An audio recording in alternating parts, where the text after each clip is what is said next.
ঈদে মানবিকতার উজ্জ্বল দৃষ্টান্ত। কেশবপুর তীরমোহনী ইউনিয়নে বিএনপি নেতা শফিকুল ইসলাম উজ্জ্বলের সহায়তা। আক্তার হোসেনের তথ্যচিত্রে বিস্তারিত ডেস্ক রিপোর্টে।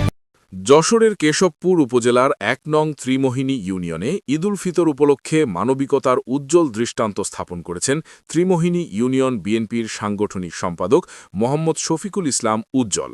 তিনি নিজস্ব অর্থায়নে ইউনিয়নের বিভিন্ন হাফিজিয়া মাদ্রাসার শিক্ষার্থীদের মাঝে পোশাক বিতরণ এবং বিভিন্ন মসজিদে আর্থিক সহায়তা প্রদান করেছেন। জানা যায়, পবিত্র ঈদুল ফিতরকে সামনে রেখে সুবিধাবঞ্চিত শিক্ষার্থীদের মুখে হাসি ফোটাতে এই উদ্যোগ গ্রহণ করেন তিনি। এতে করে হাফিজিয়া মাদ্রাসার শিক্ষার্থীরা নতুন পোশাক পেয়ে ঈদের আনন্দ আরও বেশি করে উপভোগ করতে পারবে বলে মনে করছেন স্থানীয়রা।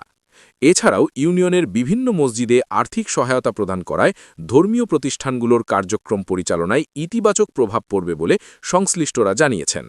স্থানীয় বাসিন্দারা জানান, শফিকুল ইসলাম উজ্জ্বলের এ ধরনের মানবিক উদ্যোগ সমাজের অন্যান্য বিত্তবানদেরও এগিয়ে আসতে অনুপ্রাণিত করবে। তার এই উদ্যোগ এলাকায় ব্যাপক প্রশংসা কুড়িয়েছে। এ বিষয়ে মোহাম্মদ শফিকুল ইসলাম উজ্জ্বল বলেন, ঈদের আনন্দ সবার মাঝে ভাগাভাগি করে নেওয়ার মধ্যেই প্রকৃত সুখ।